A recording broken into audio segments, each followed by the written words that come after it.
Ferrari versus Volkswagen. Obviously, Volkswagen owns Porsche and Audi. Let's take a look at these two stocks head to head. Ferrari has been on an absolute tear, whereas Volkswagen has done almost nothing for a long, long time and might be tremendous value. Let's figure out how much hard jack these stocks make, and if you bought them today, held them for a decade, how much you'd make. Also, we're going to do a giveaway this week, so stay tuned for more on that.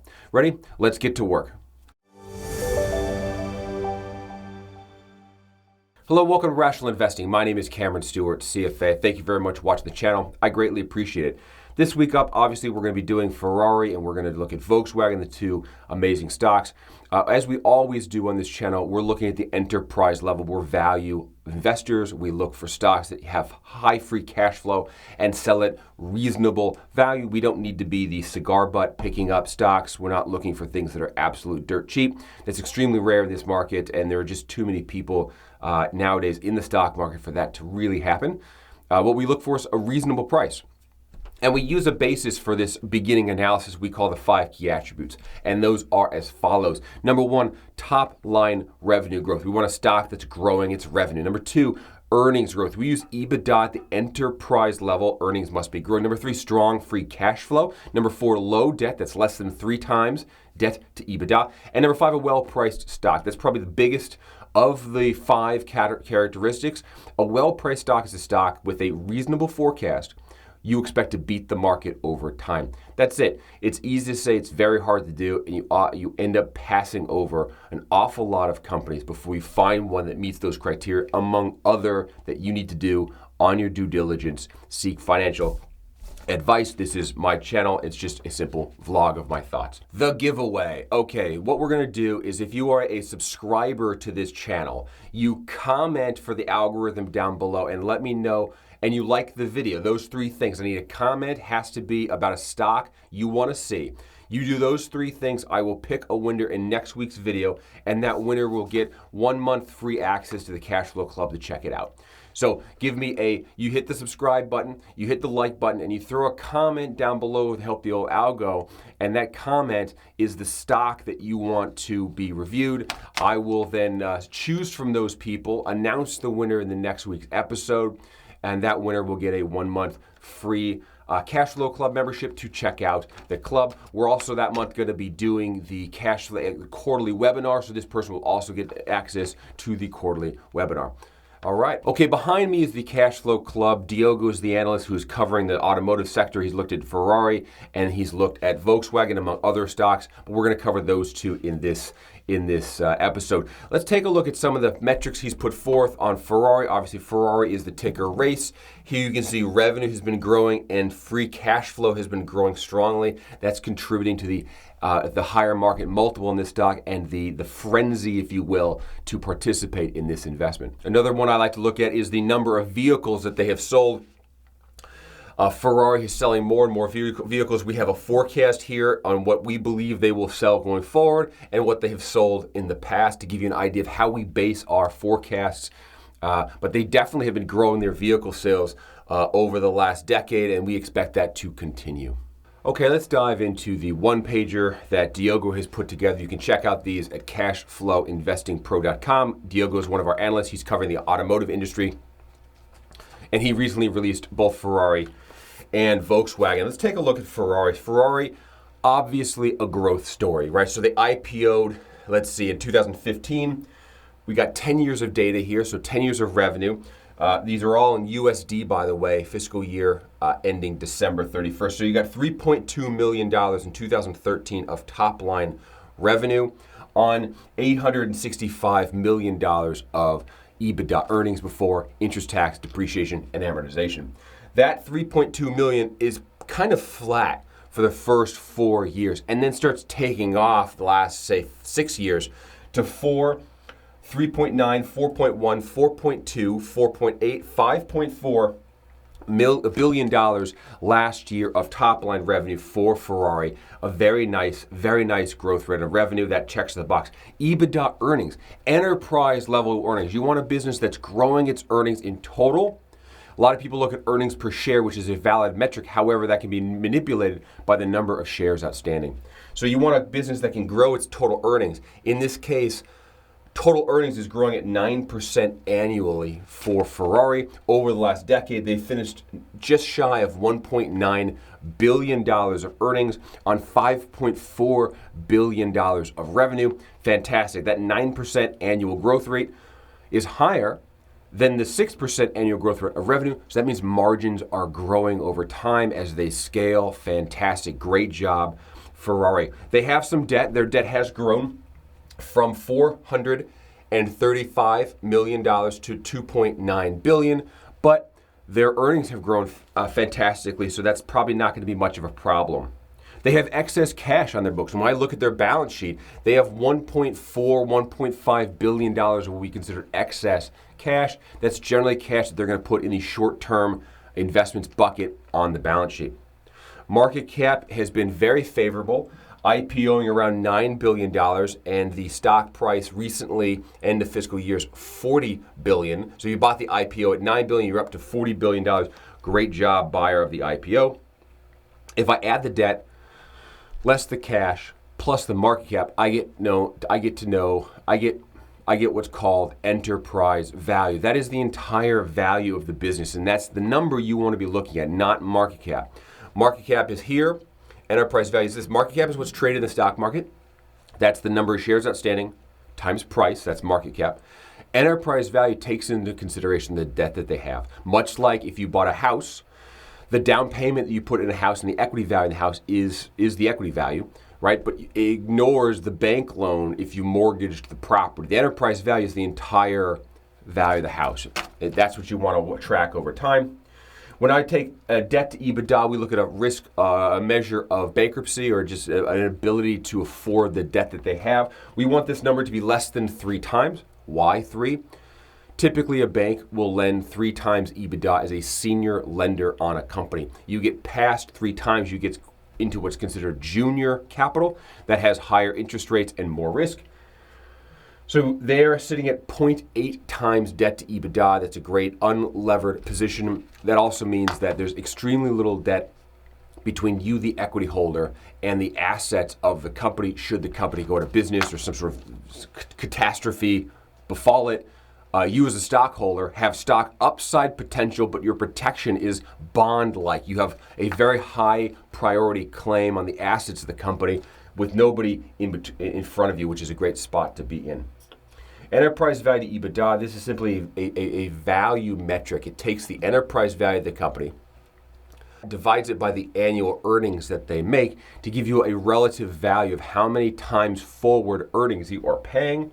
This stock, no surprise, is very high. So you're paying right now 22 times earnings for a company that is IPO'd in 2015 and has been growing earnings at 9% a year on average for the last 8 years or so. That's a strong multiple for a car company.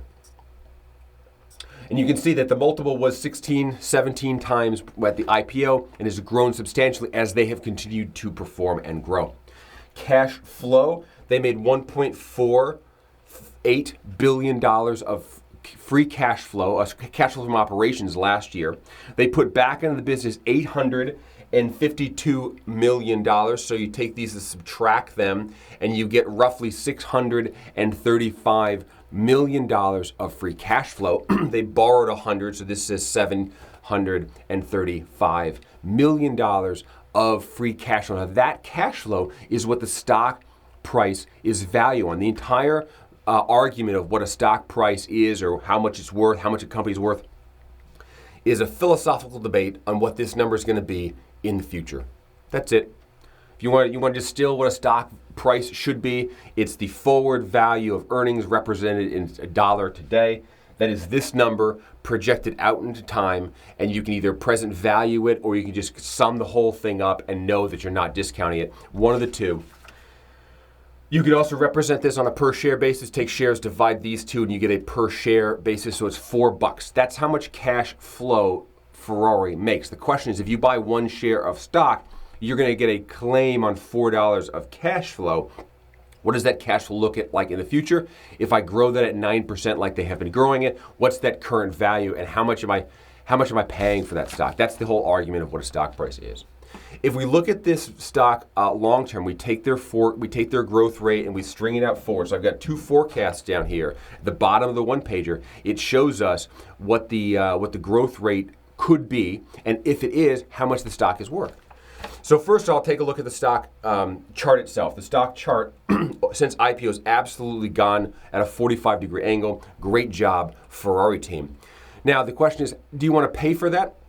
What we try to do, and what you should try to do when you build a forecast, is you want to build some conservativeness into the forecast. This is essentially the moat that Warren Buffett talks about. You want to buy a company that's got a defensible moat or has some margin of error, a margin of safety, as Seth Klarman's book.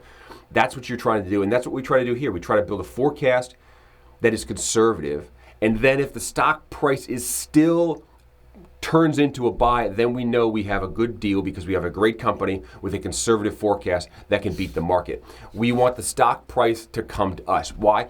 You can't possibly buy every stock out there, so why try? Find the best companies that you want to own. Give conservative forecasts to those businesses and let the stock price come to you, then you buy it. That's how you buy a winning portfolio.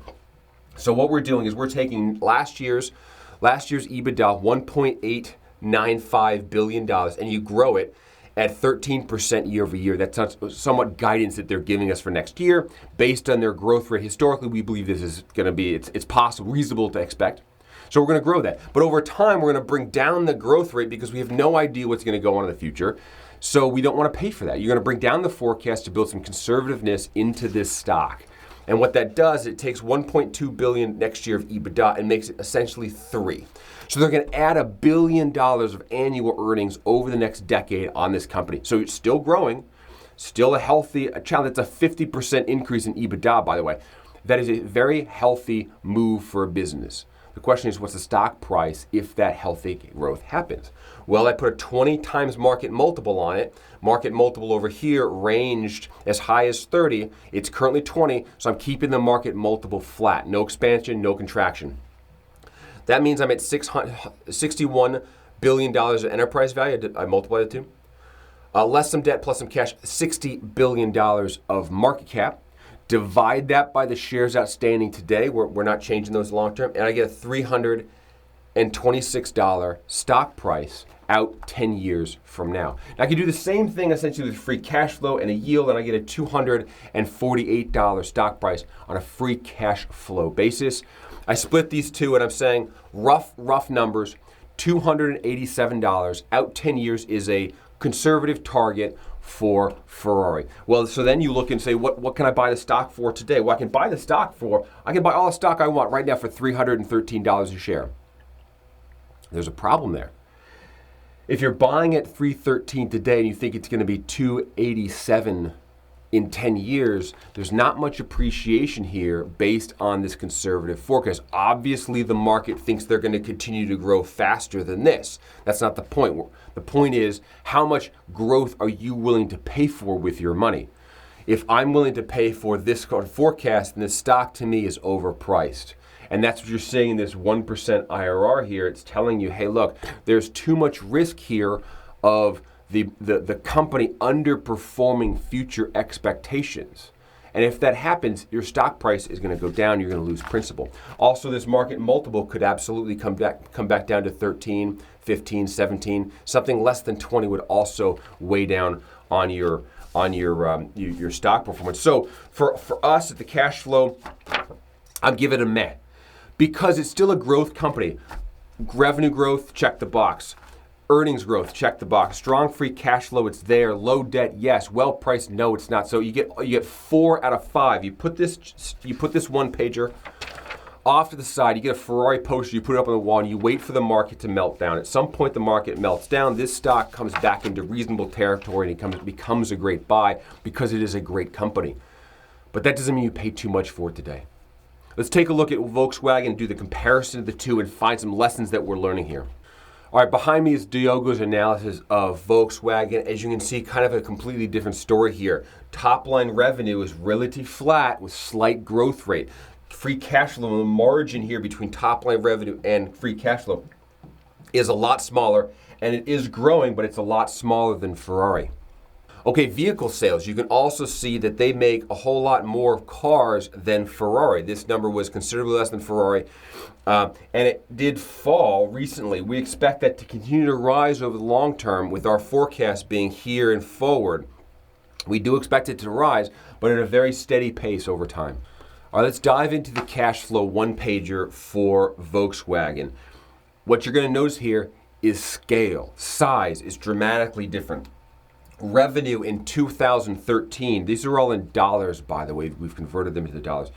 $271 billion of top-line revenue in 2013. $271 billion. As a comparison, Ferrari did $3 billion. $3 billion. So that's 1% the size of Volkswagen. Again, Volkswagen is the largest car company in the world by car sales and revenue, by the way. Tesla is the biggest market cap because it gets the biggest market multiple. Congratulations, Elon. So revenue then has grown, like I said, weekly for, not weekly in time, but weekly in terms of size. Little pun there. Yeah, it's late at night. What do you want? So $300 billion is last year's top line revenue for Volkswagen. So over the decade, they grew annually 1% on average every year. Very slow, below inflation. I think that's kind of two takeaways there. So last year, Ferrari did $5.4 billion. And Volkswagen did just shy of $300 billion. $300 billion. I don't know why I'm being surly today. And they're saying Volkswagen's putting out a forecast there of about $316 billion for next year. EBITDA for them, $29 billion. Fell during the collapse to $9 billion. They kind of recovered to $36 billion. So they went from 29 to 36. That's actually a $10 billion increase on flat revenue, means margins are growing. That's nice. That actually takes some management skill to squeeze more margin out of flat revenue. I like that. Maybe they can move this number here, and this business will actually expand its market multiple. That's what's holding it back. So they're making 3% annual growth rate of the profit on 1% annual revenue. At least profit is keeping up with inflation. As a comparable, EBITDA for Ferrari was $1.9 billion. These guys make $36 billion. That is a lot of jack. And in terms of size, they're absolutely monstrous over Ferrari. Now, debt. They have a tremendous amount of debt. So they went from $133 billion to $182 billion, 3% match growth rate on EBITDA. So their leverage ratio isn't changing, but it's a lot more than Ferrari's. They do have excess cash, about $30 billion. Market cap, average shares times price. Market cap has absolutely been destroyed on this company. You had $266 billion market cap early in the decade. Its market cap is now $68 billion. And here's where it gets very interesting when you start comparing the two companies. So remember, $300 billion of revenue, $36 billion of profit, $68 billion of market cap. That's only 2 times earnings on your market cap. Also interesting, the market cap of Ferrari is only 40 billion. So I can buy a Ferrari and Volkswagen are almost the same price. $40 billion of market cap for Ferrari, $68 billion for Volkswagen. I understand those numbers aren't exactly the same. A little literary license, please. But to drop from $260 billion over the decade to $68 billion is an absolute monster crush, and that's making these stocks roughly the same equity value. Now, I add the debt to the equity. The enterprise values are different because Volkswagen has a tremendous amount more leverage. $368 billion market cap earlier in the decade. That has fallen because market cap has fallen for this stock, even though debt has slowly increased, to $219 billion. So it's taken off $140 billion of value have been destroyed or lost at Volkswagen, despite earnings have gone up by $10 billion. So what does that mean? That means our ratios have changed dramatically. Let's cover the debt ratio first. So the debt ratio here, they have been above 3 times for as long as I can see.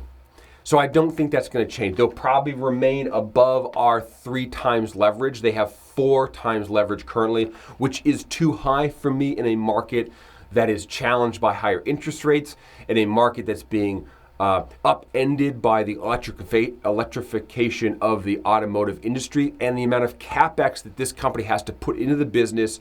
They should be deleveraging. They should have been deleveraging a long time ago. They have an issue because they have to take the free cash flow that they make, they have to pay down their debt, and they have to invest for the future. It's difficult to do both of those at the same time.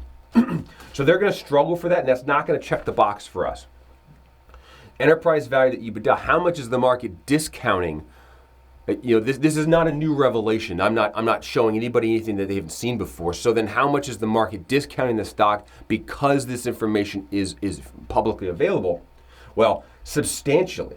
This company has been cut in half in terms of the market multiple. It used to trade at 13 times enterprise value to EBITDA. It is now trading at 6 times enterprise value to EBITDA. That means you're paying 6 years of cash flow. That is very, very cheap, in my opinion. For an extra turn of risk on debt, the business value has been halved. As a comparison, you were paying 6 times earnings. So Volkswagen makes $36 billion a year in earnings. You're paying 6 years forward of earnings for a business that, grant you, has higher leverage and has some structural issues, but you get your money back in 6 years. Versus Ferrari, which you're paying 20 times earnings for. It does not have any debt, but you need to grow into those earnings. If the growth falls because of some unknown factor or something that's outside of Ferrari's impact, you're going to lose your money. Here, this could come down and you have a risk of bankruptcy where you have to pay off those note holders first. So that's an issue. But if they can pass this, they don't need to grow all that much to be able to provide you with a long-term return and a possible market multiple expansion if they fix that. So kind of 2 different stories here, growth versus value. I'm not sure if this qualifies for value because of the leverage, but that's kind of the idea here. Let's take a look at cash flow from operation. Cash flow from operation growing at 6% per year. $30 billion of free cash flow. That growth rate is in line with the growth rate of EBITDA, so we can check the box on that. Good job, accounting team. Also, I'll note that to do the same comparison for Ferrari, it was 10% growth rate on the free cash flow and 9% on the EBITDA. So Ferrari's accounting team is doing an excellent job as well. Why do we check that, by the way, in case you're new to the channel? Why do you want cash flow growing at the same rate as EBITDA? Well, they're coming from 2 different statements. EBITDA comes from the income statement. Cash flow is the first third of the cash flow statement. And management is given leeway on how they present income statement items like depreciation, like revenue. There are things that they can play with when they recognize costs over time to smooth out the numbers. But you want to make sure that over time, cash flow and earnings, the cash flow statement and the income statement, are reflecting the same numbers and trends over time. That means the accounting team is being up front with you with what's going on. If you ever see a business where the EBITDA is growing, but cash flow is negative for a long period of time, that's a problem, and you do not want to look at that business. Let's go Volkswagen. So Volkswagen, $30 billion of cash flow from operations, less $13 billion of capex. By the way, that capex number is absolutely huge. Ferrari puts in $850 million. Whereas Volkswagen puts in almost $14 billion annually into their infrastructure. They're making massive, massive debt payments, $8 billion a year to try to buy down this debt.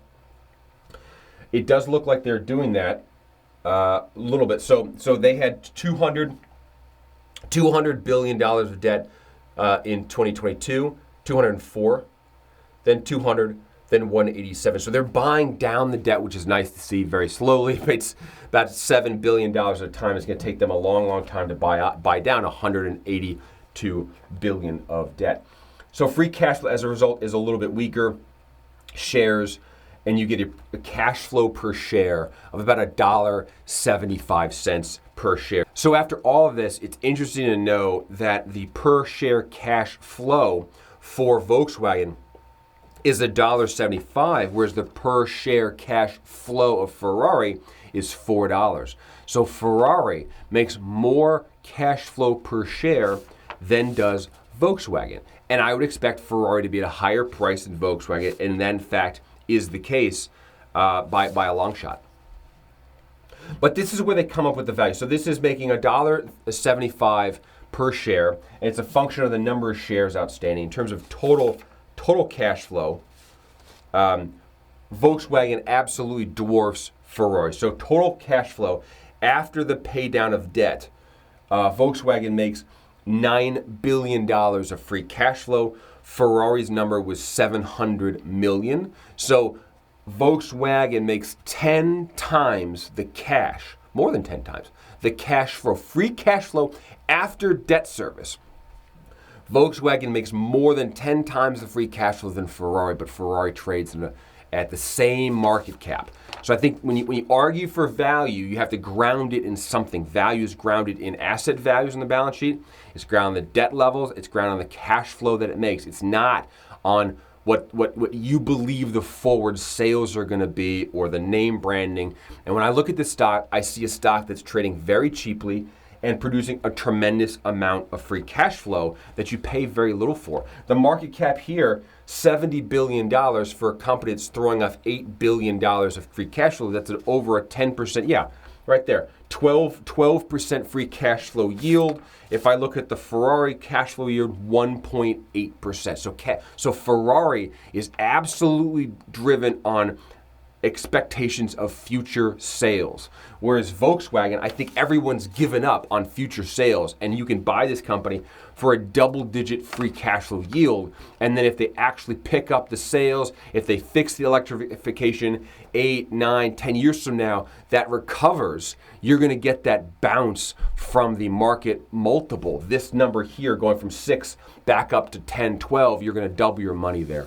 So I think that's where the value play comes in with Volkswagen. But let's go through and see how Diogo's forecast this stock. I will show you the stock chart itself. Looks absolutely the inverse of Ferrari, right? So this is just downward sloping, the opposite of Ferrari, upward sloping. But that's where you get into the value territory. You have to be able to think differently and buy something that the rest of the market is telling you is worthless. That's the only way to get something that is discounted because no one else is willing to buy it. So let's take a look at the forecast. So what do we have? We have a forecast of pretty weak growth, 2% annual growth annually with a 4% growth year over year. So $36 billion last year of $38 billion. That 38 is going to go to 46. So you're adding $10 billion on earnings long term. That $10 billion is basically a third increase over from 36 billion to 46 billion, $10 billion over that period of time. The market multiple we're attaching is 6 times. By the way, remember we use 20 times market multiple is the long-term target for Ferrari. This is 6. That's incredible. So that means you're going to have an enterprise value of $278 billion, less the 182 billion of debt, so we don't pay it down. Gives you a market cap of 127 billion divided by shares, a $25 stock price. I do the same thing for free cash flow and a $25 stock price for free cash flow. Average them two, call it $25. Now, how much can I buy the stock for today? Well, I can buy as much stock with Volkswagen as I want at $13 a share. Again, Ferrari in terms of share prices was $300. This is $13 if you want to just focus on the share price, which again, you should not do. Look at enterprise value. The market values are the same. Oh, great lesson here for you. So how is it that the market caps are the same? You've got $68 billion here. Ferrari market cap was $40 billion, yet the stock prices themselves are $13 and $300. You're being manipulated. Companies will control the number of shares outstanding to set the stock price in a particular range. Ferrari is a premium company, a luxury brand. They want a higher price. They will limit the number of shares by doing reverse splits to shrink the number of shares to make the stock price higher. You see the stock quotes of $300. Wow, that's an expensive company. It's perception. The company can manipulate the number of shares outstanding, which changes the price. Very quick example. So Ferrari's market cap, $41 billion. Shares outstanding, 168. You divide the two, you get $300. That's how they set the price. The market cap is what the market's going to do, $41 billion. But the shares, the company can control how many shares they have. They can dilute themselves, do a 2-for-1 split, stock price halves in value. Market cap doesn't change, but the stock price does.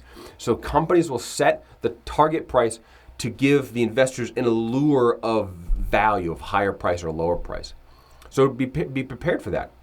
Focus on the market cap. The market cap of these two companies is roughly the same for significantly more cash flow in Volkswagen at a significant cheaper market multiple. And as a result, when I take this stream of cash flow and the price appreciation, I get an 18% IRR. That is 18% on every year on your money. 1, 2, 3, for a decade, if this forecast pans out. And again, you need 2% annual growth and 0 market multiple expansion, and you make 18% of your money.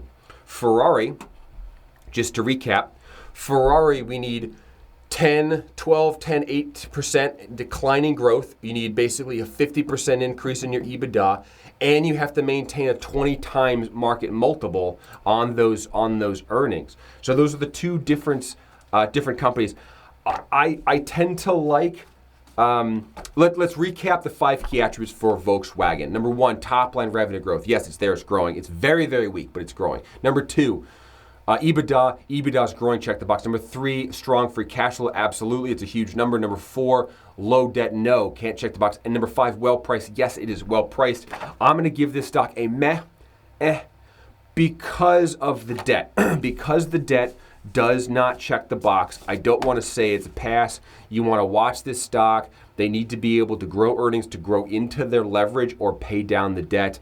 I think it's a very interesting value case. However, structurally what the car industry has to go through in the next decade to fix itself, find the raw materials to be able to do that much electrification. I think those are structural headwinds on this industry, and I think there's less risky investments in the market, but that is a more macro issue for me, for the industry. In terms of this stock and these numbers, it does look like it pencils out as a very interesting value case. So that's the difference between Ferrari and Volkswagen. I think you've got growth versus value, a huge disparity in this market as it continues to pay high multiples for growth, expecting that we're just going to continue sailing off into the future. This is Rational Investing with Cameron Stewart, CFA. Thank you for watching the channel. Greatly appreciated. Again, give me a subscribe. I'm trying to grow my subscribers, and a like on the video to help the old algorithm, and throw a comment down below. What I'm going to do is next week in the video, I will announce a winner. That winner will get a month of free membership to the Cash Flow Club. That will also be the month that we do the quarterly webinar. So you'll be able to attend that for free. You can ask me questions. We'll do a live. It's a live feed where I go through my top picks. I look at the economy, and we look at kind of market multiples and where the market is. So I really hope to see you there. Thank you very much for watching. This is Rational Investing with Cameron Stewart. Take care. Bye-bye.